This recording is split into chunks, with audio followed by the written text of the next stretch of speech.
예, 안녕하세요. 법무법인 대류가주의 조세팀에서 근무하고 있는 조상연 변호사입니다. 얼마 전까지 서울지방국세청 송무 3과장으로 근무했었고요. 이제 나와가지고 몇 달 전에 법무법인 대류가주 조세팀으로 합류했습니다.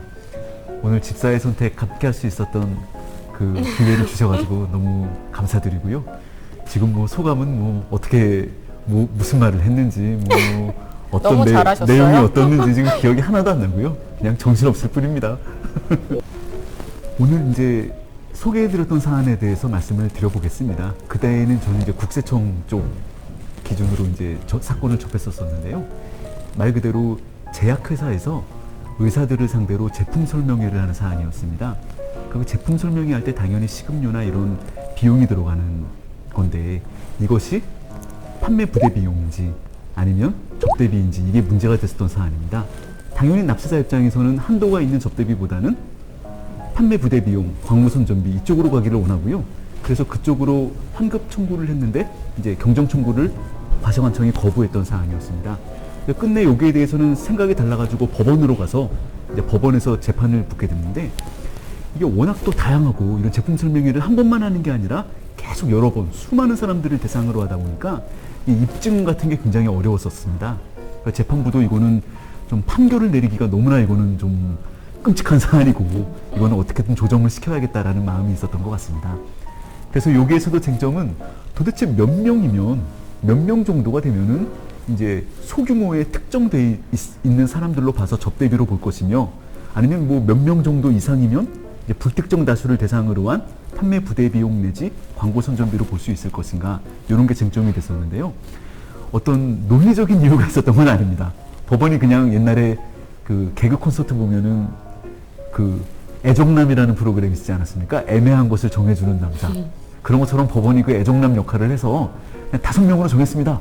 5명으로 정해서 5명까지는 접대비, 그 넘어가는 제품 설명회는 판매 부대 비용 이렇게 인정을 했습니다. 어떤 특별한 이유가 있었던 것은 아니고요. 그래서 이제 어디까지나 이건 당사자가 동의를 해서 이제 조정으로 끝난 사안이고 좀 조정으로 끝나는 게 좀 특이한 사례이긴 했었죠. 그래서 다만 여기에 대해서도 방송의 본방에서도 말씀드렸지만 요거는 어디까지나 당사자들의 동의를 전제로 법원이 그냥 어떤 특별한 논리적 필요라기보다는 서로의 입증 어려운 점을 고려해서 이례적으로 분쟁을 해결해 준 거기 때문에 혹시라도 이거 보시는 시청자들은 이게 비교적 소규모의 특정된 사람들은 접대비로 보는구나. 좀 많은 불특정 다수를 대상으로 하는 것들은 뭐 광고 선전비 내지는 판매 부대 비용으로 보는구나.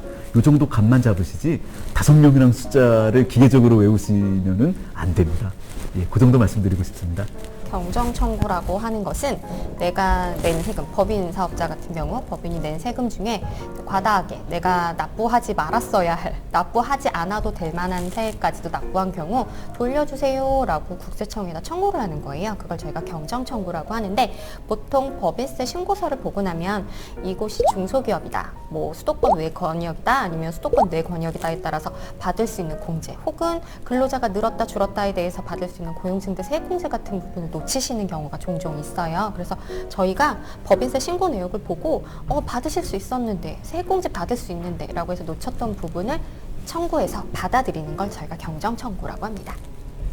지난 5년 동안 국가에서 국세청이 납세자들한테 돌려준 환급세액이 28조가 넘는데요. 28조 1,600억 원이고 제가 얼마 전에 기사에서 세미나 때문에 자료를 찾아보다가 찾은 건데 올해만 이미 8천억 원이 넘었다고 하더라고요.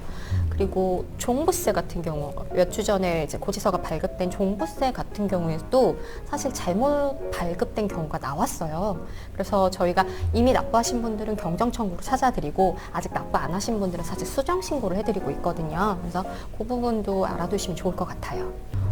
기장 세무사가 잘 챙겨주고 있어요 라는 판단은 금물이실 것 같아요. 그러니까 모든 세액공제라든가 아니면 우리 회사에서 받을 수 있는 경비 처리를 기장 세무사님이 1순위로 잘 챙겨주시겠지만 방송에서 변호사님이 말씀하신 것처럼 사람이 하는 일이다 보니까 놓치시는 부분이 분명히 생길 수 있거든요. 저희 같은 경우에는 이 부분만을 다시 검토를 해주는 전문 세무사다 보니까 다시 한번 다른 사람한테 통해서 검토를 받아보시는 것, 이게 중요할 것 같습니다. 네. 그 세법이라는 것 자체가 원래 복잡하고 거기다가 또 자주 변하기까지 합니다.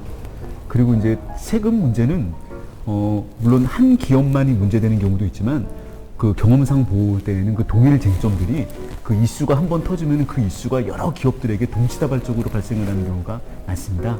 그러니까 평소에 관심을 가지시고 이런 동료 사업자들이나 이런 분들하고 좀 얘기를 많이 해보시기를 권합니다. 그럼 한쪽에서 문제되는 거는 다른 쪽에서도 문제될 수 있거든요. 그래서 그런 식으로 그 함께 요즘에 이슈가 되는 게 이런 쟁점이구나, 이런 것들을 좀 파악해 두시면은 굉장히 경정 정보할 때 도움이 되실 것 같습니다.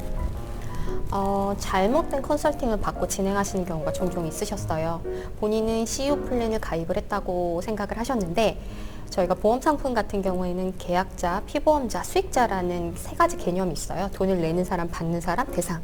근데 수익자는 뭐 사망 시 수익자는 상속인 이런 식으로 개인으로 해놓으시고 계약자는 법인으로 해놓으시고, 그러니까 이게 완전한 법인 상품이 아니고 비용 처리를 받을 수 없는 상품인데도 불구하고 본인은 그렇게 들었다고 믿고 계시는 경우들도 있고, 아니면 전혀 맞지 않는, 용도에 맞지 않는 상품으로 가입을 하셔서 CU 플랜이라고 가입을 하셨는데 뭐 실비 상품 같은 것을 가입하셨던 경우도 본 적이 있고요. 그래서 이런 자기가 가입한 상품, 대표님들이 가입하신 상품이라든가 가입한 계약자 수익자의 관계가 굉장히 한 번씩은 다 검토를 받아보실 필요가 있을 것 같아요. 주저하시지 않으셨으면 좋겠어요. 상담을 받을 게 내가 있을까? 아니면 나는 잘하고 있겠지 옆에서, 뭐 이렇게 주저하시지 않고 한번 문을 두드려 보시는 게 용기 내서 나도 혹시 절세 받을 수 있는 팁을 얻을 수 있지 않을까, 혹은 내가 하고 있는 일이 잘못된 가고 있지 않을까 검토를 받아보려는 노력, 그러니까 의지가 좀 있으셨으면 좋겠습니다. 저도 비슷한 맥락인데요. 어려워하지 않으셨으면 좋겠습니다.